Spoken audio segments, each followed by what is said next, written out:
नमस्कार दोस्तों, स्वागत है आपका अपने चैनल SMSS ग्लोबल पर। दोस्तों आज है 5 नवंबर 2020 और 5 नवंबर के करंट अफेयर के जितने भी महत्वपूर्ण क्वेश्चन बनेंगे सारे हम इस वीडियो में जानेंगे। तो चलिए शुरू करते हैं आज के करंट अफेयर के इस वीडियो को।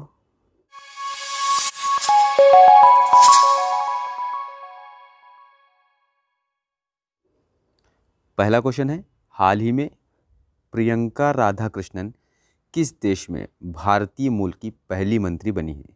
कौन? प्रियंका राधाकृष्णन। ये बनी है न्यूजीलैंड की। तो इस क्वेश्चन का सी ऑप्शन न्यूजीलैंड सही है। ये सामुदायिक और स्वैच्छिक क्षेत्र की मंत्री, विविधता, समावेश और जातीय समुदाय, युवा और सहयोगी और सामाजिक विकास और रोजगार मंत्री के तौर पर जैकिंडा अर्डन के मंत्रिमंडल में नियुक्त किया गया इनको। जैकिंडा अर्डन कौन है? वहाँ की प्रधानमंत्री। तो उनके मंत्रिमंडल में नियुक्त किया गया है। तो ये न्यूजीलैंड की मंत्री चुनी गई हैं। बात हुई है न्यूजीलैंड की, तो न्यूजीलैंड से जुड़े हुए जीके फैक्ट जानेंगे। तो ये रहा मैप में न्यूजीलैंड। न्यूजीलैंड पैसिफिक ओशियन यानी प्रशांत महासागर में ऑस्ट्रेलिया के पास स्थित द्वीप है। अच्छा, ऑस्ट्रेलिया और जो आसपास के जो उसके द्वीप हैं ये जो है ओशिआनिया में शामिल है। तो एक तरह से कहेंगे कि न्यूजीलैंड ओशिआनिया में शामिल है। ठीक है, और न्यूजीलैंड ये दो द्वीपों से मिलकर बना है। ठीक है, नॉर्थ में जो द्वीप है ये यहाँ पर ताउपो झील स्थित है इसके न्यूजीलैंड के उत्तरी में, और दक्षिण में कुक पर्वत स्थित है जो आल्पस पर्वत श्रृंखला में है। ठीक है, इसकी मुद्रा की बात करें तो इस यहाँ की मुद्रा है न्यूजीलैंड डॉलर, और न्यूजीलैंड की राजधानी है वेलिंगटन। यहाँ का राष्ट्रीय पक्षी है कीवी। अच्छा, ये जो कीवी ये पक्षी है ये सिर्फ न्यूजीलैंड में ही पाया जाता है क्योंकि इसके लिए यहाँ का वातावरण ही अनुकूल है। अच्छा, यहाँ पे ब्लू लेक है जो दुनिया की सबसे साफ़ पानी की लेक है और ये 85 मीटर गहरी है। यहीं पर कुक पर्वत है जिसे माओरी भाषा में आओराकी पर्वत भी कहा जाता है। अच्छा, न्यूजीलैंड का जो लोकप्रिय खेल है ये रग्बी है। बात करें यहाँ के राष्ट्रीय अवकाश की तो प्रत्येक वर्ष वैतंगी डे मनाया जाता है। ये क्यों मनाया जाता है? तो 6 फरवरी 1940 को वैतंगी की संधि हुई थी, तो इसलिए ये मनाया जाता है। और 6 फरवरी को यहाँ के जो भी लोग हैं ये पिकनिक वगैरह घूमने वगैरह जाते हैं। ठीक है, तो ये जो है 1974 में से सार्वजनिक अवकाश जो है घोषित किया गया था। अच्छा, यहाँ पर वांगुई नदी है। कौन सी? वांगानुई नदी है। ये जो है 290 किलोमीटर लंबी है। अच्छा, ये नदी न्यूजीलैंड की जो जाति है माओरी समुदाय के लिए ये धार्मिक महत्व रखती है। इस नदी को भी जो है मानव अधिकार प्राप्त है, जैसे कि कोई भी नागरिक है, जो भी संप्रभु राष्ट्र है वहाँ के जो नागरिक हैं जो अधिकार उनको प्राप्त हैं वही अधिकार इस नदी को भी प्राप्त हैं। ठीक है, बात करें व्यापार की तो भारत से जो न्यूजीलैंड का व्यापार है तो भारत जो है न्यूजीलैंड को फार्मास्यूटिकल दवाएँ, कीमती धातु, आभूषण, कपड़ा, मोटर व्हीकल आदि देता है, और बदले में जो भी है मिनरल जो फ्यूल है न्यूजीलैंड से लेता है। मिनरल फ्यूल हो गए, वुड पल्प हो गया, ऊन और फल आदि जो है वहाँ से मंगाता है। आगे बढ़ते हैं। हाल ही में किसने ई रिसोर्स सेंटर और वर्चुअल कोर्ट का उद्घाटन किया है? तो अभी अरविंद बोबड़े ने ई रिसोर्सेज सेंटर और वर्चुअल कोर्ट का उद्घाटन किया है। तो इस क्वेश्चन का ए ऑप्शन सही है। तो भारत के मुख्य न्यायाधीश यानी CJI शरद अरविंद बोबड़े और सुप्रीम कोर्ट के जस्टिस DY चंद्रचूड़, तो इनके दोनों इन दोनों के द्वारा संयुक्त रूप से भारत के पहले ई संसाधन केंद्र और नागपुर के न्यायिक अधिकारी प्रशिक्षण संस्थान में न्याय कौशल नामक एक वर्चुअल कोर्ट का इसमें जो है उद्घाटन किया गया है।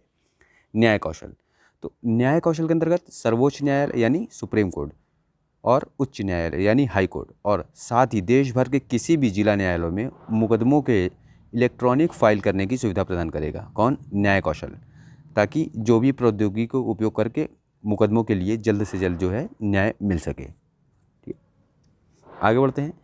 हाल ही में दुआर्ते पचेको किसके अध्यक्ष चुने गए हैं? कौन? दुआर्ते पचेको। तो ये चुने गए हैं IPU के। तो इस क्वेश्चन का बी ऑप्शन IPU सही है। IPU इसका पूरा नाम है इंटर पार्लियामेंट्री यूनियन यानी अंतर संसदीय संघ। तो ये है पुर्तगाल के सांसद हैं दुआर्ते पचेको। तो इन्होंने भी जो है IPU के अध्यक्ष पद का इन्होंने भी चुनाव जीता है और इनका कार्यकाल होगा 2020 यानी इस साल से लेके 2023 तक। तो अब यहाँ IPU की बात हुई है तो इसकी स्थापना हुई थी 1889 में और इसमें जो है 79 देशों के राष्ट्रीय संसदों के प्रतिनिधि शामिल हैं। आगे बढ़ते हैं। हाल ही में किसने वर्चुअली गंगा उत्सव 2020 का आयोजन किया है? तो अभी NMCG ने इसका आयोजन किया। तो इस क्वेश्चन का ए ऑप्शन सही है, NMCG यानी राष्ट्रीय स्वच्छ गंगा मिशन। तो इसने जल शक्ति मंत्रालय के साथ मिलकर गंगा उत्सव 2020 का आयोजन किया है। तो 3 दिनों तक चलने वाले गंगा उत्सव 2020 का आयोजन कोविड-19 यानी जो कोरोना वायरस महामारी, तो इसको ध्यान में रखते हुए 2 से 4 नवंबर 2020 तक वर्चुअली आयोजित किया जाएगा। ठीक है, यानी बिना किसी संपर्क में आए वर्चुअली इसको आयोजित किया जाएगा। आगे बढ़ते हैं। हाल ही में मिशन सागर द्वितीय के तहत नौसेना का INS ऐरावत है, ये कहाँ पहुँचा है? किसके अंतर्गत? मिशन सागर द्वितीय के। यहाँ पे ध्यान देंगे कि मिशन सागर एक पहला हो चुका है, तो यहाँ पे बात हो रही द्वितीय की। तो ये कहाँ पहुँचा है? INS ऐरावत, ये पहुँचा है सूडान। तो इस क्वेश्चन का बी ऑप्शन सही है। तो मिशन सागर द्वितीय के रूप में भारतीय नौसेना जहाज INS ऐरावत 100 टन खाद्य सहायता सामग्री के साथ ये कहाँ पहुँचा है? सूडान पहुँचा है। तो मिशन सागर द्वितीय के तहत INS ऐरावत ये कोविड-19 महामारी के दौरान सूडान, दक्षिणी सूडान, जिबूती और इरिट्रिया को खाद्य सहायता ये जो है पहुँचाएगा। इसके अंतर्गत प्राकृतिक आपदाओं और कोविड-19 महामारी की समस्याओं को दूर करने के लिए जो भारत सरकार है, तो इसने मित्र देशों को सहायता प्रदान करने के लिए ये एक बहुत बड़ी पहल शुरू की है। तो मिशन सागर ये द्वितीय है, तो इसकी तर्ज किसकी तर्ज पे है? मिशन सागर 1 की तर्ज पर ये चलाया जा रहा है। कौन? मिशन सागर द्वितीय। तो इसके तहत यानी मिशन सागर 1 के तहत मई-जून 2020 के दौरान भारत ने मालदीव, मॉरिशस, सेशल्स, मेडागास्कर और कोमोरोस को भोजन और दवाइयाँ जैसी वस्तुओं को मुहैया करवाया था। मतलब इन जो है पड़ोसी देशों को, ये इनके मित्र देश हैं भारत के, तो इनको भी भोजन और दवाइयाँ जैसी वस्तुएं मुहैया कराई थी कोविड-19 के दौरान। आगे बढ़ते हैं। हाल ही में इंडियन इंस्टीट्यूट ऑफ साइंस ने किसके साथ हाइड्रोजन जनरेशन तकनीक विकसित करने के लिए एक समझौता किया है? तो अभी IOCL ने इंडियन इंस्टीट्यूट ऑफ साइंस के साथ एक समझौता किया है जो है इस किसको विकसित करने के लिए? हाइड्रोजन जनरेशन तकनीक को। तो इस क्वेश्चन का सी ऑप्शन IOCL सही है। इसके अंतर्गत इंडियन इंस्टीट्यूट ऑफ साइंस यानी IISS और इंडियन ऑयल कॉरपोरेशन लिमिटेड के अनुसंधान और विकास केंद्र ने बायोमास गैसिफिकेशन आधारित हाइड्रोजन जनरेशन तकनीक को विकसित करने और प्रदर्शित करने के लिए एक समझौता ज्ञापन पर हस्ताक्षर किया है। इस तकनीक का उपयोग सस्ती कीमत पर ईंधन सेल ग्रेड हाइड्रोजन के उत्पादन के लिए किया जाएगा। ठीक है, यहाँ बात हुई है इंडियन इंस्टीट्यूट ऑफ साइंस की, तो इसका मुख्यालय जान लेते हैं। इसका मुख्यालय है बेंगलुरु, कर्नाटक में, और इसके निदेशक हैं वर्तमान ये हैं गोविंदन रंगराजन। अब यहाँ बात हुई है इंडियन ऑयल कॉरपोरेशन लिमिटेड की, तो इसका मुख्यालय कहाँ है? तो इसका मुख्यालय है नई दिल्ली, और इसके जो वर्तमान अध्यक्ष हैं ये हैं श्रीकांत माधव वैद्य।